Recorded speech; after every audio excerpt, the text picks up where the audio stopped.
الحمد لله الذي خلق اللوح والقلم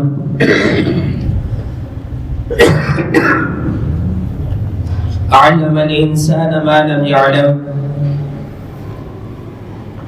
والصلاة والسلام على رسوله الذي أرسل إلى العرب والعجم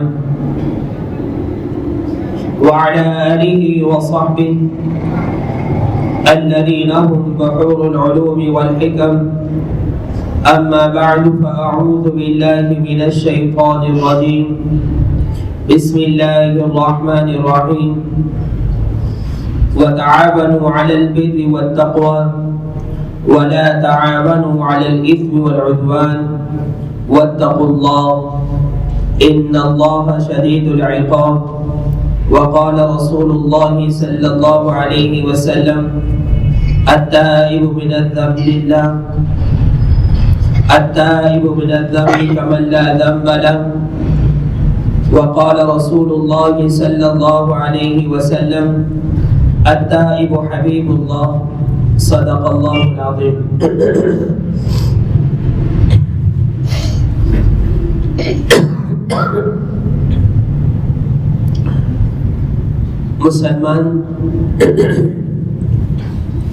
مسلمان کی سب سے بڑی خواہش یہ ہوتی ہے کہ اسے سب سے زیادہ خوشی اس بات پر حاصل ہوتی ہے کہ اسے یہ پتہ چل جائے کہ اسے اللہ کا قرب حاصل ہے. اسے پتہ چل جائے کہ اسے اللہ کا قرب حاصل ہے. اور ہر مسلمان اپنے آپ کو جو مختلف حلقوں میں جوڑتا ہے، چاہے وہ تبلیغ میں جوڑے، درس و تدریس میں جوڑے، خانقاہ میں جوڑے، اللہ والوں کی صحبت میں جوڑے، اس کا مقصد صرف ایک ہی ہوتا ہے، اور وہ ہوتا ہے اللہ کا قرب حاصل کرنا، اللہ کی رضا حاصل کرنا. آپ سادے الفاظوں میں کہیں کہ اللہ کی رضا حاصل کرنا، آپ تصوف کی زبان میں کہیں اللہ کا قرب حاصل کرنا. مقصد ایک ہی ہے. جیسے اللہ کی رضا حاصل ہو گئی اسے اللہ کا قرب حاصل ہو گیا، جیسے اللہ کا قرب حاصل ہو گیا اسے اللہ کی رضا حاصل ہو گئی. تو ہر انسان، ہر مسلمان کی خواہش یہ ہوتی ہے کہ وہ اللہ کا قرب حاصل کرے. اللہ کا قرب حاصل کرنے کے لیے صرف دو کام کریں. اگر ان دو کاموں کو جتنے فیصد پر ادا کریں گے اتنے فیصد پر آپ کو قرب حاصل ہوتا چلا جائے گا، اور جتنا ملوث ہوتے چلے جائیں گے اللہ کا بعد حاصل ہوتا چلا جائے گا. پہلا کام اس کا تعلق ہے نہ کرنے سے، دوسرا کام اس کا تعلق ہے کرنے سے. ایک کام سے اپنے آپ کو بچائیں اور ایک کام میں اپنے آپ کو لگائیں. اگر آپ نے ایک کام سے اپنے آپ کو بچا لیا تو اللہ کا قرب حاصل ہونا شروع ہو جائے گا، اور جو اس کام سے بچنا ہے اس میں ملوث ہو گئے تو بعد حاصل ہونا شروع ہو جائے گا. تو دو کام ہیں، ایک کا تعلق کرنے سے ہے اور ایک کا تعلق نہ کرنے سے. پہلے بات کرتے ہیں اس پر کہ جس کا تعلق ہے نہ کرنے سے. اپنے آپ کو ہر قسم کے گناہ سے بچانا، اپنے آپ کو ہر قسم کے گناہ سے بچانا. دیکھیں منطق کے الفاظ سمجھاتا ہوں، صغرا کبرا ملاتا ہوں، پھر نتیجہ نکالتا ہوں. طلبہ کہتے ہیں منطق کا فائدہ نہیں ہے نا. علامہ جامی رحمۃ اللہ علیہ نے شرح جامی لکھی، اس پر بحث ہے. یہ تصوف پر لکھی گئی، نحو پر لکھی گئی، یہ فقہ پر لکھی گئی، لیکن موجودہ زمانے میں یہ کتاب صرف نحو پر پڑھائی جاتی ہے اور کسی اور پر نہیں پڑھائی جاتی. پہلا کام یہ ہے کہ ہر قسم کے گناہ سے اپنے آپ کو بچانا. اکابر فرماتے ہیں جو شخص کسی گناہ میں مبتلا ہے وہ تہجد کا پابند نہیں بن سکتا، اسے تہجد کی حلاوت نصیب نہیں ہو سکتی. جو کسی گناہ میں مبتلا ہے وہ تہجد کی برکات سے محروم ہے. صغرا ہو گیا، کبرا ملا لیں. جو تہجد کی برکات سے محروم ہے وہ ولی نہیں بن سکتا. حد اوسط کو گرا دیں. جو گناہ میں مبتلا ہے وہ ولی نہیں بن سکتا. سادے الفاظوں میں یہ سمجھیں، جو کسی بھی گناہ میں مبتلا ہے، چاہے چھوٹا ہے یا بڑا، وہ اللہ کا ولی نہیں بن سکتا، اس سے ولایت نہیں مل سکتی. عاصی آدمی نمازی بن سکتا ہے، گنہگار آدمی حاجی بن سکتا ہے، گنہگار آدمی روزے دار بن سکتا ہے، گنہگار آدمی اللہ کا ذکر کرنے والا بن سکتا ہے، لیکن گنہگار آدمی اللہ کا ولی نہیں بن سکتا. ولایت کی پہلی شرط یہ ہے آپ اللہ کی نافرمانی چھوڑیں. میں اور آپ اللہ کی نافرمانی چھوڑیں، چاہے گناہ چھوٹا ہو چاہے گناہ بڑا ہو. علامہ ابن جوزی رحمۃ اللہ علیہ فرماتے ہیں، اے سالک اس بات کو مت دیکھ کہ گناہ صغیرہ ہے یا کبیرہ، گناہ چھوٹا ہے یا بڑا، بلکہ اس بات کو دیکھ نافرمانی کس کی ہے. نافرمانی اللہ کی ہے. جب نافرمانی اللہ کی ہے تو وہاں صغیرہ اور کبیرہ ہونا ہے ہی نہیں. انسان گناہ سے بچ کیسے سکتا ہے؟ اسے اللہ کا خوف حاصل ہو جائے، اسے اللہ کا خوف حاصل ہو جائے. قیامت کے دن نبی اکرم صلی اللہ علیہ وسلم نے ارشاد فرمایا، ایک شخص کو لایا جائے گا، اس کے پاس نیکیوں کے انبار ہوں گے، بڑی بڑی نیکیاں اس کے پاس موجود ہوں گی، اور نیکیوں کے انبار ہوں گے، پہاڑ ہوں گے. نبی اکرم صلی اللہ علیہ وسلم نے فرمایا، ان بڑی بڑی نیکیوں کے ہونے کے باوجود ان نیکیوں کو ہوا منصورہ کر دیا جائے گا، یعنی وہ نیکیاں ہوا میں اڑتی نظر آئیں گی، اللہ کے ہاں اس کی کوئی وقت نہیں ہوگی. صحابہ نے فرمایا، اللہ کے رسول کیا وہ منافقین میں سے ہوگا کہ جس کے پاس نیکیوں کے انبار ہوں گے، بڑے بڑی نیکیاں ہوں گی، بڑے بڑے اعمال ہوں گے، اس کے باوجود اللہ اس کی نیکیوں کو ہوا میں اڑا دیں گے، ہوا منصورہ کر دیں گے، اس کی نیکیوں کو وقت نہیں ملے گی. فرمایا نہیں، وہ شخص ہوگا جو جلوت میں تو نیکی کرتا تھا لیکن خلوت میں وہ بھیڑیا تھا. اس کی خلوت اچھی نہیں تھی، خلوت میں موقع ملتے ہی گناہ کی طرف وہ مائل ہو جاتا تھا. فرمایا قیامت کے دن اس کی نیکیاں اللہ ہوا منصورہ فرما دے گا. اس لیے فرمایا خوش نصیب ہے وہ شخص، خوش نصیب ہے وہ شخص جس کا باطن اس کے ظاہر سے خوبصورت ہے. بد نصیب ہے وہ شخص جس کا ظاہر اس کے باطن سے زیادہ خوبصورت ہے. خوش نصیب ہے وہ شخص جس کا باطن اس کے ظاہر سے خوبصورت ہے. بد نصیب ہے وہ شخص جس کا ظاہر اس کے باطن سے خوبصورت ہے. خوش نصیب ہے وہ شخص جس کی خلوت اور جلوت ایک جیسی ہے. خوش نصیب ہے وہ شخص جو خلوت کے اندر خدا کو رو رو کر مناتا ہے، اور عام زندگی میں اور جلوت کی زندگی میں، لوگوں کے سامنے کی زندگی میں وہ بالکل عام زندگی گزارتا ہے. اس وجہ سے فرمایا تمہاری خلوت تمہیں جس طرف لے کر جاتی ہے وہ تمہاری حقیقت ہے. اگر میری خلوت مجھے نیکی کی طرف لے کر جاتی ہے تو میری حقیقت یہ ہے. میری خلوت مجھے گناہوں کی طرف لے کر جاتی ہے تو میری حقیقت یہ ہے. تو انسان کی حقیقت وہی ہے جو اس کی خلوت اس کو جس طرف مائل کر دیتی ہے، اس کی خلوت جس طرف اس کو لے کر جاتی ہے. تو اس وجہ سے فرمایا اپنے آپ کو گناہوں سے بچاؤ. وَلَا تَعَاوَنُوا عَلَى الْإِثْمِ وَالْعُدْوَانِ. عدوان اللہ تعالیٰ نے دو لفظ ارشاد فرمائے، وَلَا تَعَاوَنُوا عَلَى الْإِثْمِ، اپنے آپ کو گناہ سے بچاؤ، وَالْعُدْوَانِ، بغاوت سے بچاؤ. اثم اور عدوان دونوں میں فرق کیا ہے؟ نبی اکرم صلی اللہ علیہ وسلم نے فرمایا الاثم ما حاک فی صدرک وکرہت ان یطلع علیہ غیرک. جو کام آپ لوگوں کے سامنے کرنے سے ڈرتے وہ گناہ ہے، جو کام آپ لوگوں سے چھپاتے ہیں وہ گناہ ہے. الاثم ما حاک فی صدرک، جس کو آپ چھپاتے ہیں لوگوں سے، کہ آپ کہتے ہیں کہ اب کسی کے سامنے یہ میرا کام ظاہر نہ ہو، جس کو آپ لوگوں کے سامنے کرنا نہیں چاہتے، یہ گناہ ہے. اس کو قرآن نے کہا اثم. عدوان بغاوت علی الاعلان، نافرمانی اللہ کی کرنا. عدوان بغاوت جس کو قرآن نے کہا یا ایھا الانسان ما غرک بربک الکریم، اے حضرت انسان تجھے اپنے رب کریم کا باغی کس نے بنایا؟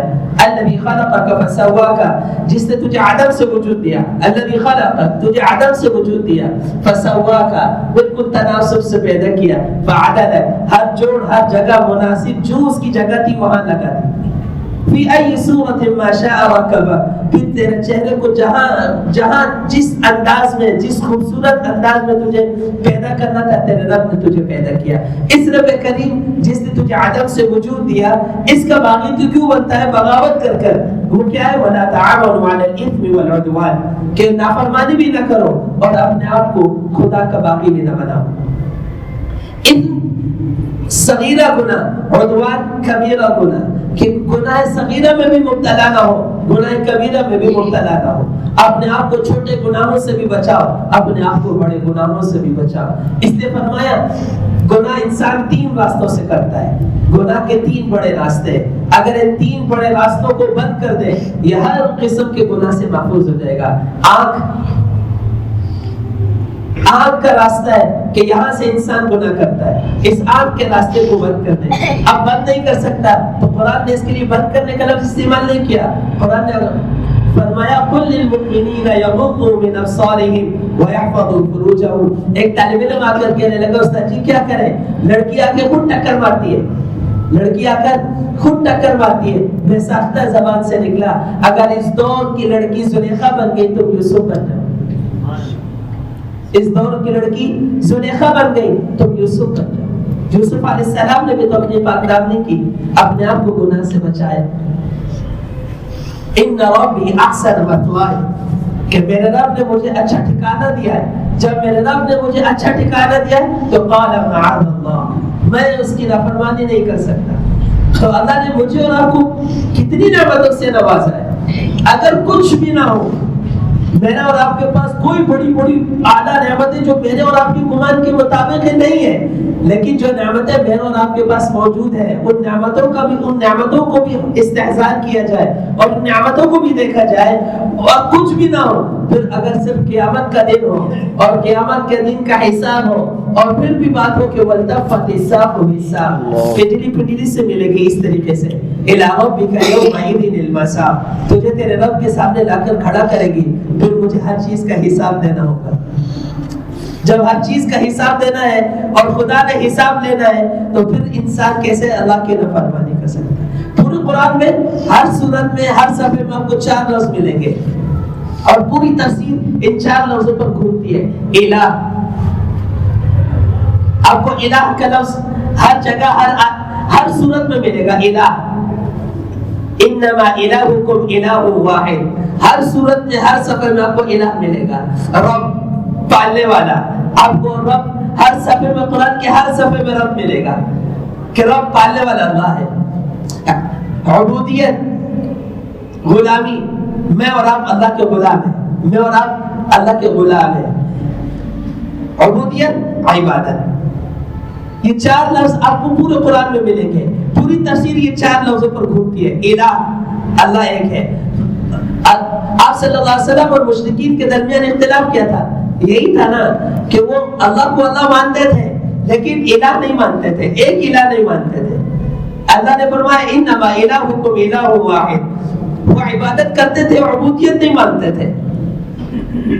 وہ تو 360 بتوں کی عبادت کرتے تھے، خدا کی عبادت کرتے تھے۔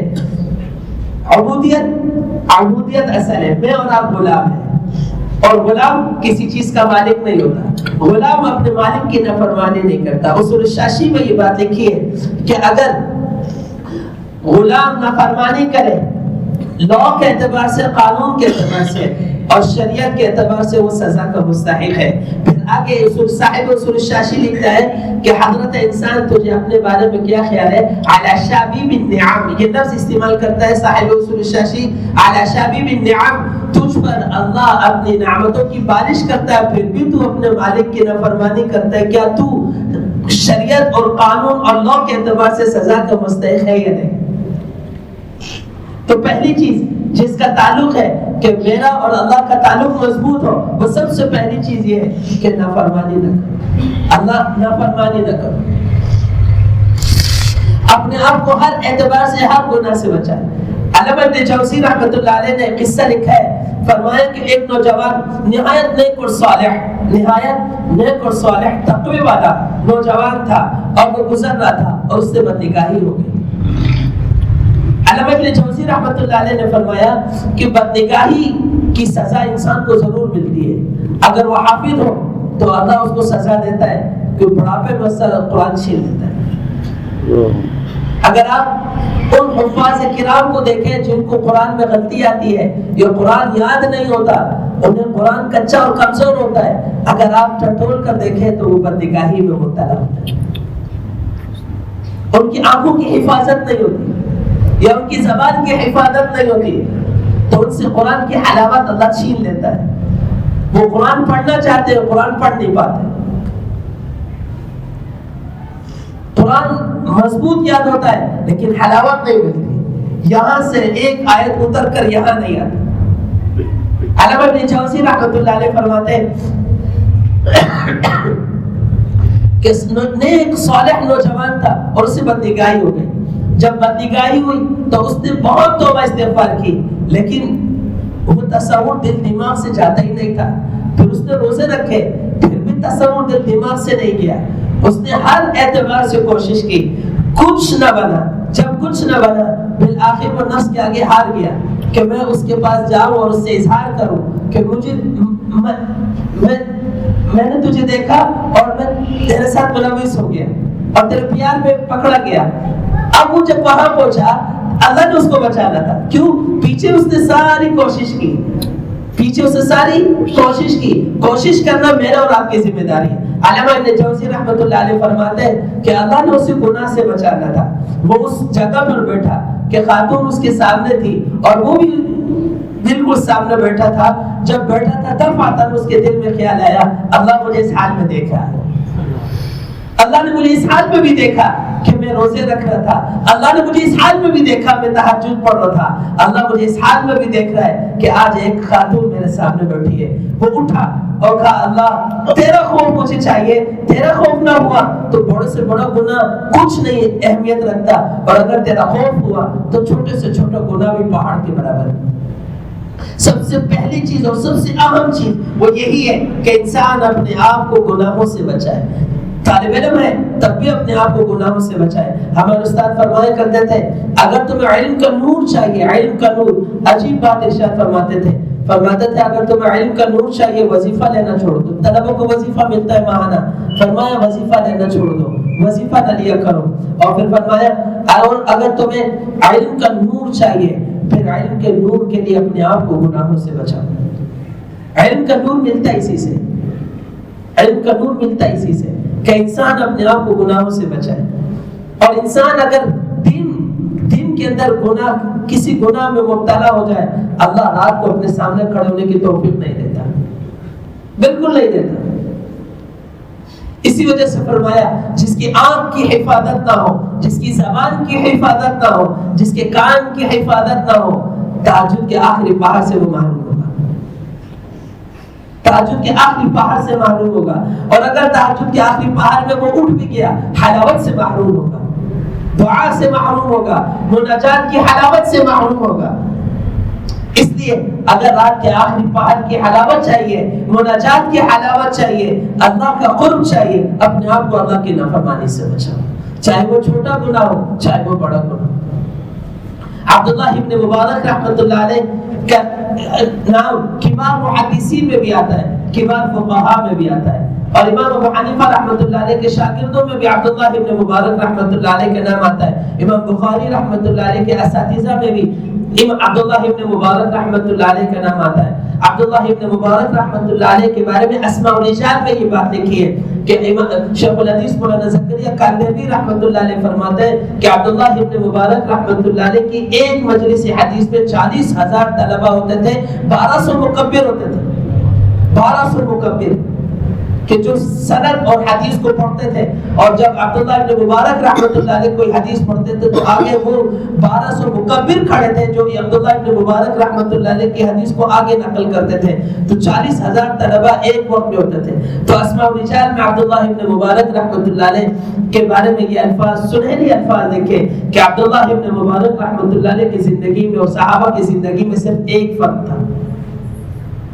عبداللہ ابن مبارک رحمۃ اللہ علیہ اور صحابہ کی زندگی میں صرف ایک فرق تھا، وہ یہ تھا کہ صحابہ نے اپنی آنکھوں سے رسول اللہ صلی اللہ علیہ وسلم کی زیارت کی تھی، اور عبداللہ ابن مبارک رحمۃ اللہ علیہ نے زیارت سے محروم تھے۔ باقی صحابہ کی زندگی میں اور عبداللہ ابن مبارک کی زندگی میں کوئی فرق نہیں تھا۔ اور پھر عبداللہ ابن مبارک کی تہجد سب سے زیادہ مشہور ہے۔ جب عبداللہ ابن مبارک رحمۃ اللہ علیہ کو لوگوں نے کہا آپ کیسی عبادت کرتے ہیں، آپ فضیل بن عیاض کو دیکھیں، فضیل بن عیاض کیسی عبادت کرتا ہے۔ فضیل بن عیاض رحمۃ اللہ علیہ اور عبداللہ ابن مبارک کا زمانہ ایک ہے، جیسے امام احمد ابن حنبل رحمۃ اللہ علیہ، بشر حافی رحمۃ اللہ علیہ کا زمانہ ایک ہے۔ امام احمد ابن حنبل رحمۃ اللہ علیہ سے کسی نے پوچھا حضرت آپ نے بشر حافی کا جنازہ نہیں پڑھا، آپ نے بشر حافی کا جنازہ نہیں پڑھا، اپنے وقت کا سب سے بڑا ولی بشر حافی رحمۃ اللہ علیہ تھے۔ فرمایا آپ نے بشر حافی کا جنازہ نہیں پڑھا، فرمایا جب جنازے کے لیے لوگ چوک در چوک جا رہے تھے میرے دل میں بات نہیں آ رہی تھی کہ میں جنازہ اللہ کے لیے پڑھوں، میرے دل میں بات آ رہی تھی کہ جنازہ پڑھوں نہیں پڑھوں تو لوگ کیا کہیں گے۔ میں نے بہت کوشش کی کہ میں جنازہ اللہ کے لیے پڑھنے کے لیے جاؤں، لیکن میرے دل میں بات یہ آ رہی تھی کہ لوگ کیا کہیں گے اگر جنازہ نہیں پڑھا، لوگ کیا کہیں گے جنازہ نہیں پڑھا، تو اس لیے میں جنازہ پڑھنے نہیں گیا۔ یہ امام احمد ابن حنبل رحمۃ اللہ علیہ اور عبداللہ ابن مبارک رحمۃ اللہ علیہ کی تہجد سب سے زیادہ مشہور تھی۔ عبداللہ ابن مبارک رحمۃ اللہ علیہ ایک پلر کی طرح اپنے گھر کی چھت پر کھڑے ہوتے اور تہجد کی نماز پڑھتے۔ کیوں؟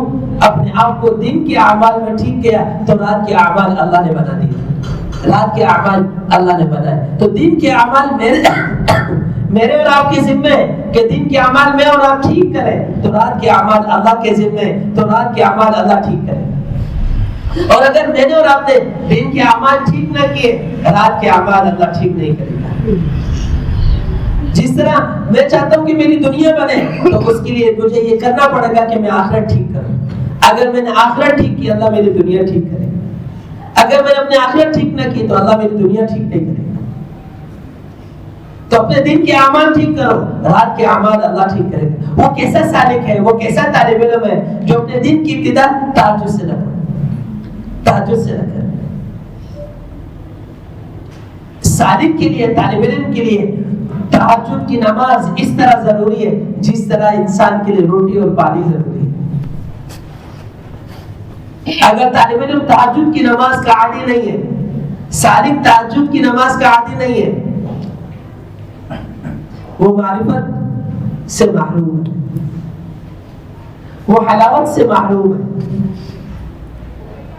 اس لیے طالب علم کے لیے بھی ضروری ہے کہ تہجد کی نماز کا پابند ہو، اور سالک کے لیے بھی ضروری ہے کہ وہ تہجد کی نماز کا پابند ہو۔ مفتی محمود الحسن دعوت برکاتہ نے مجھے اپنے دست قلم سے نصیحت لکھ کر بھیجا کہ وہ کیسا سالک ہے جو اپنے دن کی ابتدا رات تہجد کی نماز سے نہ کرے۔ اب تو فرض نماز نہیں پڑھتے، جائے کہ تہجد کی نماز پڑھتے۔ تکبیر اولیٰ کو دیندار لوگ نہیں جانتے، تکبیر اولیٰ کو دیندار طبقہ، چاہے وہ خانقاہ سے تعلق رکھتا ہے، چاہے وہ تبلیغ سے تعلق رکھتا ہے، چاہے وہ مدرسے سے تعلق رکھتا ہے، ایک معتد، ایک بڑا حصہ، بڑا طبقہ وہ تکبیر اولیٰ کو نہیں جانتا، تکبیر اولیٰ کا پابند نہیں ہے۔ حضرت مفتی رشید احمد گنگوہی رحمۃ اللہ علیہ، مفتی رشید احمد گنگوہی رحمۃ اللہ علیہ جب دارالدیوبند میں تشریف لائے اور ان کی تکبیر اولیٰ نکلی تو طلباء نے ان کی رونے اور چیخنے کی آوازیں سنی، پھر کہا آج 23 سال کے بعد پہلی تکبیر اولیٰ فوت ہوئی، 23 سال کے بعد پہلی تکبیر اولیٰ فوت ہوئی۔ تو اس لیے میرے عزیزوں، گناہوں سے بچنا ہے، اپنے آپ کو نماز کا اہتمام میں لے کر آؤ، نماز کا اہتمام میں لے کر آؤ، قرآن کے اہتمام میں لے کر آؤ۔ تو اس لیے سب سے پہلی چیز وَلَا تَعَوَنُوا عَلَى الْإِثْمِ وَالْعُدْوَانِ، اپنے آپ کو اس گناہ سے بھی بچاؤ جو تم اس کام سے بھی بچاؤ جو لوگوں کے سامنے کرنے سے ڈرتے ہو، اور عدوان بغاوت سے بھی بچاؤ، چھوٹے گناہ سے بھی بچاؤ اور بڑے گناہ سے بھی بچاؤ۔ حضرت بہاؤالدین زکریا رحمۃ اللہ علیہ صرف 3 دن اپنے شیخ کی مجلس میں رہے، 3 دن، صرف 3 دن۔ ملتان میں ان کا مزار ہے، شیخ بہاؤالدین زکریا رحمۃ اللہ علیہ کا 3 دن اپنے شیخ کی مجلس میں رہے۔ حضرت شیخ نے اجازت دی تو پرانے مریدوں نے کہا پتہ نہیں، ہم تو سالہ سال سے یہاں ہیں، ہمیں کچھ نہیں کیا، یہ 3 دن کے اندر اس طرح سارا معاملہ کر دیا۔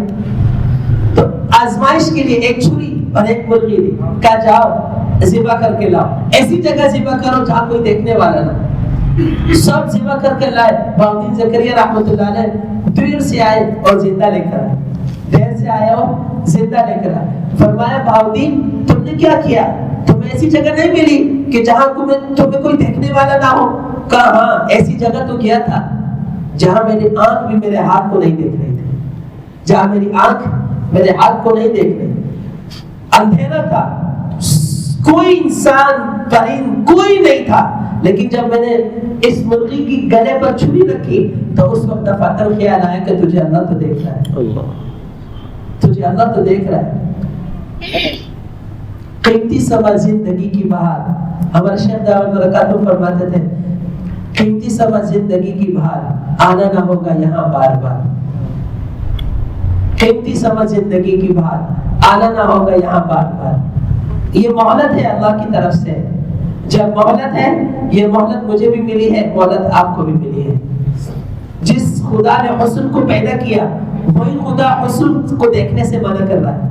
حسن کس نے پیدا کیا؟ خدا نے پیدا کیا، اللہ نے پیدا کیا۔ پھر اس خدا نے ہی حسن کو دیکھنے سے بھی منع کیا کہ حسن کو تم دیکھو گے نہیں۔ یہ اللہ کیوں منع کر رہا؟ پیدا بھی تو آپ نے کیا اور دیکھنے سے بھی آپ منع کر رہے ہیں۔ لِيَبْلُوَكُمْ أَيُّكُمْ أَحْسَنُ عَمَلًا۔ یہ اللہ بات سمجھ میں نہیں آئی تو اللہ نے اور وضاحت سے کہا احسب الناس ان يتركوا ويقولوا آمنا وهم لا يفتنون۔ تم یہ سمجھتے ہو کہ تم کہو گے کہ ایمان لے کر آئے ہم تمہیں آزمائیں گے نہیں؟ ہم ضرور آزمائیں گے۔ اللہ آپ کو آزمانے کی ضرورت کیا ہے؟ آپ نے تو اپنے بارے میں خود کہا ان ربک لبالمرصاد، تیرا رب تجھے کھاد لگا کر بیٹھا ہے، پھر آپ آزما کیوں رہے؟ تو اللہ نے 2 عجب آیتیں نازل کی اسی میں، فَلَيَعْلَمَنَّ اللَّهُ الَّذِينَ صَدَقُوا وَلَيَعْلَمَنَّ الْكَاذِبِينَ۔ سچے اور جھوٹے میں فرق کر دو، اس لیے آزمائش رکھی۔ یہ اللہ سچ بھی ہوتا ہے جھوٹ بھی ہوتا ہے، کہا ہاں سچ بھی ہے جھوٹ بھی ہے۔ پھر اگلی آیت میں کہا فَلَيَعْلَمَنَّ اللَّهُ الَّذِينَ صَدَقُوا وَلَيَعْلَمَنَّ الْمُنَافِقِينَ، کہ سچے اور جھوٹے میں بھی فرق کرنا ہے، سچے اور منافق میں بھی فرق کرنا ہے، کہ منافق کا فیصلہ بھی اللہ کرے گا اور سچے کا فیصلہ بھی اللہ کرے گا اور جھوٹے کا فیصلہ بھی اللہ کرے گا۔ یہ فیصلہ ہوتا کس سے ہے؟ آزمائش سے ہے۔ اس لیے اللہ نے آزمائش کو رکھا تاکہ کھانے اور کھوٹے میں فرق ہو، کھانے اور کھوٹے میں فرق ہو، اپنے اور بیگانے میں فرق ہو۔ جب صلح حدیبیہ لکھا جا رہا تھا، صلح حدیبیہ، حضرت عمر رضی اللہ تعالیٰ عنہ کو ایک شرک پر ناگوار ہوا۔ اللہ کے رسول شرک لکھی جا رہی ہے کہ مدینہ سے جو چھوڑ کر مکہ آئے گا مکہ والے اس کو واپس نہیں کریں گے، اور مکہ سے کوئی مدینہ آئے گا ہم اس کو واپس کریں گے۔ اللہ کے رسول یہ ٹھیک نہیں ہے، آپ یہ کہیں جس طریقے سے مکہ والے واپس نہیں کریں گے ہم بھی واپس نہیں کریں گے۔ اللہ کے رسول صلی اللہ علیہ وسلم نے کیا خوبصورت ارشاد فرمائی، فرمایا جو مدینہ چھوڑ کر چلا گیا وہ ہمارا تھا ہی نہیں، وہ ہمارا ہے ہی نہیں، تو ہم اسے کیوں لیں؟ جو ہمارا ہے ہمیں چھوڑ کر نہیں جائے گا، اور جو ہمارا نہیں ہے وہ ہمارے پاس رہے گا نہیں۔ کیا خوبصورت شرط تھی کہ جو مدینہ چھوڑ کر مکہ جائے گا مکہ والے اس کو واپس نہیں کریں گے، جو مکہ سے مدینہ آئے گا مدینہ والے اس کو واپس کریں گے۔ آپ صلی اللہ علیہ وسلم نے قبول کیا، کوئی نہیں آیا مدینہ چھوڑ کر مکہ، کوئی نہیں آیا مکہ چھوڑ کر مدینہ آیا۔ ابھی معاہدہ لکھا جا رہا تھا، 2 صحابی آئے، آپ صلی اللہ علیہ وسلم نے واپس کر دیا کہ جاؤ ہم معاہدے کی خلاف ورزی نہیں کرتے۔ اپنے کبھی چھوڑ کر نہیں جاتے، جو چھوڑ کر جاتے ہیں اپنے ہوتے نہیں۔ یہی نکلا۔ تو اس لیے میرے عزیزوں پہلا کام یہ ہے کہ انسان اپنے آپ کو نافرمانی سے بچائے، انسان اپنے آپ کو اللہ کی نافرمانی سے بچائے۔ یہ وَلَا تَعَاوَنُوا عَلَى الْإِثْمِ وَالْعُدْوَانِ، اس آیت میں یہ کہا کہ اللہ کی نافرمانی نہ کرو۔ سادے الفاظوں میں گناہ سے بچو، اپنے آپ کو گناہ سے بچاؤ۔ بس جب انسان نے اپنے آپ کو گناہ سے بچا لیا، یہ پہلا قدم ہے، یہ پہلا قدم ہے جو اس نے اللہ کی رضا کے لیے اور اللہ کے قرب کو حاصل کرنے کے لیے اٹھا لیا۔ دوسرا کام جو جس کا تعلق کرنے سے ہے، جس کا تعلق کرنے سے ہے، وہ ہے اپنی زندگی کو سنت کے مطابق ڈھالنا۔ غم ہو، خوشی ہو، آسودگی ہو، تنگی ہو، ہر حالت میں اللہ کے رسول صلی اللہ علیہ وسلم کی سنت پر عمل کرنا۔ دیکھو سلام پڑھا جا رہا تھا نا، آپ کے اخلاق بیان کیے جا رہے تھے، آپ کی سنت کو بیان کیا جا رہا ہے کہ سلام اس پر کہ جس نے گالیاں سن کر بھی دعائیں دی، اخلاق ہے کہ گالیاں سن کر بھی دعائیں دی۔ سلام اس پر جس نے بادشاہی میں فقیری کی، یہ سنت ہے۔ ہر حالت میں سنت کے دامن کو نہ چھوڑو، غم ہو، خوشی ہو، تندرستی ہو، مالداری ہو، صحت ہو، فقیری ہو، بیماری ہو، کچھ بھی ہو، ہر حالت میں سنت کو چھوڑو۔ دیکھو وَإِذَا خَاطَبَهُمُ الْجَاهِلُونَ قَالُوا سَلَامًا، اس آیت کو جتنا غلط پیش کیا جاتا ہے نا، عجب ہے۔ ہمارے ساتھ کوئی بدتمیزی کرتا ہے، ہم کیا کہتے ہیں؟ وَإِذَا خَاطَبَهُمُ الْجَاهِلُونَ قَالُوا سَلَامًا، اپنے آپ کی اپنی جان چھڑاتے ہیں، قرآن بیچ میں لاتے ہیں، قرآن کہتے ہیں کہ جاہل آدمی کو کیا کرو؟ سلام کرو۔ یہ نہیں ہے، یہ مطلب نہیں ہے۔ اس کا مطلب یہ ہے کوئی شخص تم سے جتنی بھی بدتمیزی کرے، اس کا جواب بدتمیزی سے نہیں، ادب سے دو۔ وَإِذَا خَاطَبَهُمُ، کیوں انسان سلام کس سے کرتا ہے؟ ادب سے کرتا ہے۔ یہاں سلام مراد نہیں ہے، یہاں ادب مراد ہے کہ جس طرح تم سلام ادب سے کرتے ہو، بدتمیزی کا جواب ادب سے دو۔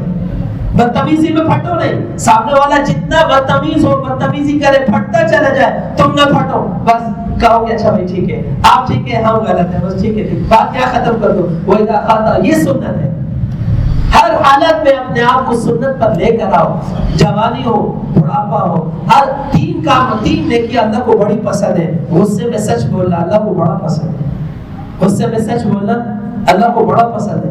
تندرستی میں سخاوت کرنا اللہ کو بڑا پسند ہے۔ جو شخص یہ کہتا ہو کہ میرا قرضہ نہیں اترتا، مجھ سے فقیری نہیں جاتی، تندرستی نہیں جاتی، اس پر عمل کر دیکھو، اپنے جائز اور حلال مال سے آپ اللہ کے راستے میں خرچ کرتے ہیں۔ دوسری بات، لینے سے زیادہ لینے پر احتیاط کرو، دینے سے زیادہ لینے پر احتیاط کرو۔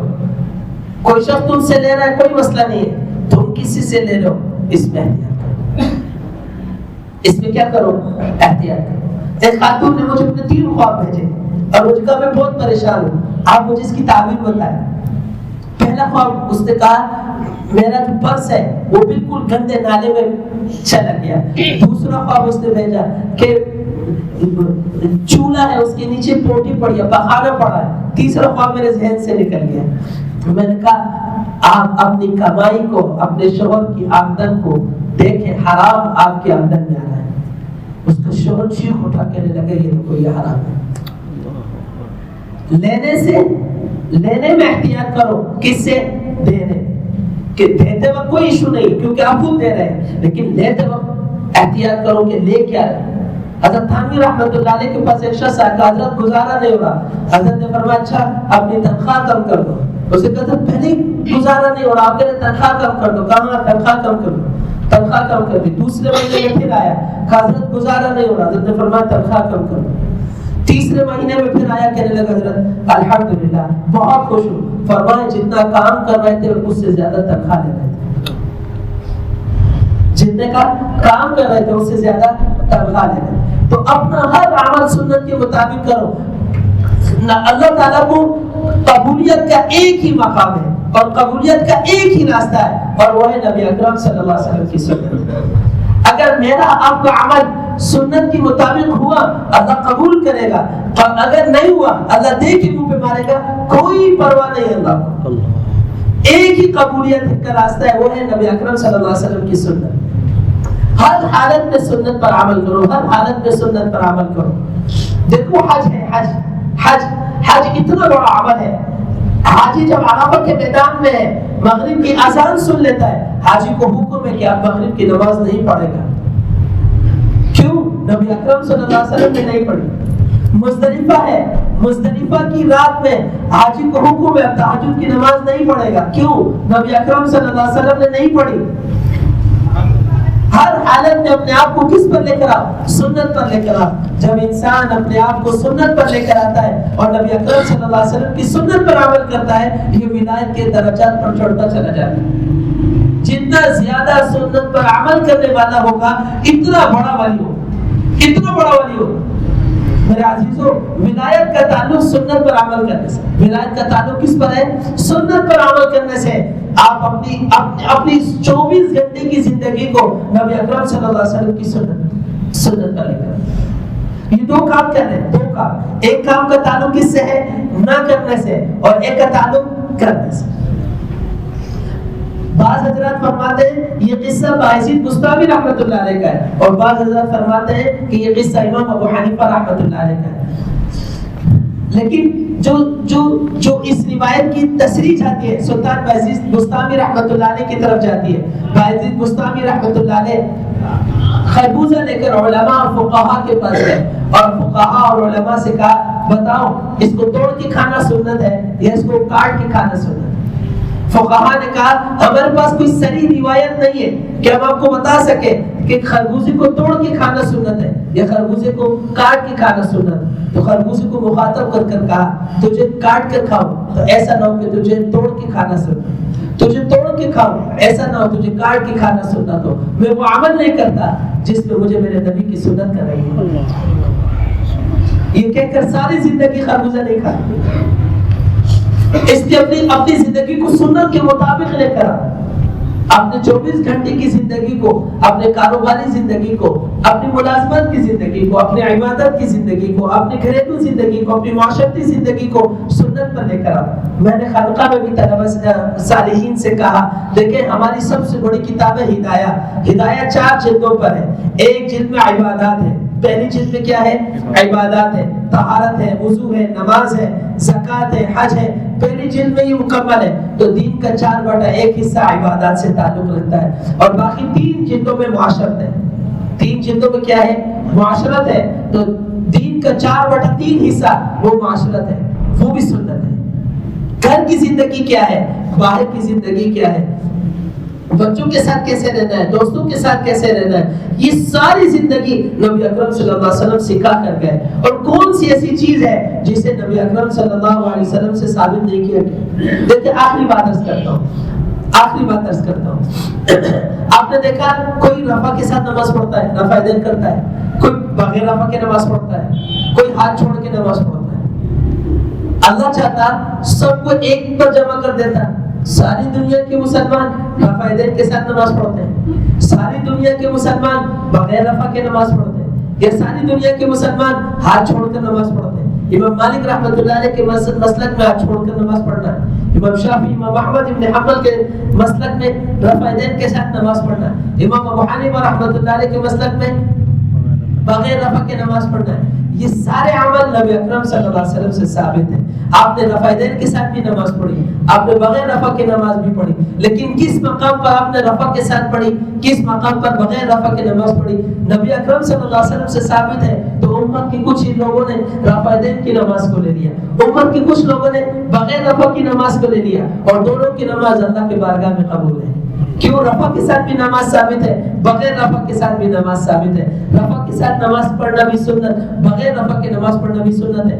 یہ اختلاف ہمارا اولا غیر اولا کا ہے, افضل غیر افضل کا ہے, حلال اور حرام کا نہیں ہے, ناجائز اور اس کا نہیں ہے, صرف اولا غیر اولا کا ہے, افضل اور غیر افضل کا ہے. امام شافعی رحمۃ اللہ علیہ نے ساری زندگی امامت نہیں کی, ساری زندگی امامت نہیں کی, بہت زور لگایا, حضرت نماز پڑھائے, کبھی نہیں کی. امام ابو حنیفہ رحمۃ اللہ علیہ کے مقبرے پر آئے تو مغرب کی اذان ہو رہی تھی, مصلی پہ آ کے کھڑے ہو گئے. سارے لوگ حیران ہو گئے کہ ساری زندگی امامت نہیں کی اور آج آ کر امامت کے منصب پر کھڑے ہو گئے. ساری زندگی رفع دین کے قائل تھے, جب مغرب کی نماز پڑھائی زندگی میں ایک دفعہ تو رفع دین نہیں کیا. کسی نے پوچھا حضرت آپ نے دونوں عمل اپنی اس کے مسلک کے خلاف کیے, آپ رفع دین کے قائل تھے, آج آپ نے بغیر رفع کے نماز پڑھی, آج آپ نے امامت بھی کرائی جبکہ آپ امامت سے دور چلے جاتے تھے. امام شافعی رحمۃ اللہ علیہ نے فرمایا مجھے صاحب قبر سے شرم آتی ہے, حیا آتی ہے. اس کا عمل یہی ہے کہ بغیر رفع کے نماز پڑھو, اس کا قول یہی کہ بغیر رفع کے نماز پڑھو. آپ نے فرمایا امامت اس نے کی کہ خود اس کو پسند کرتا تھا اور میں اس کے شاگردوں میں سے ہوں تو میں بھی اس کو پسند کرتا ہوں کہ جب استاد کے پاس آؤں تو وہی عمل کروں جو استاد کو پسند. تو اس لیے میرے عزیزو دو کام ہے, ایک کام نہ کرنے سے, ایک کام کرنے سے. جو کام نہ کرنے سے وہ ہے گناہ کہ اپنے آپ کو گناہوں سے بچاؤ, اور دوسرا عمل ہے کہ اپنے آپ کو سنت پر لے کر آؤ. اللہ تعالیٰ مجھے آپ کو عمل کرنے کی توفیق.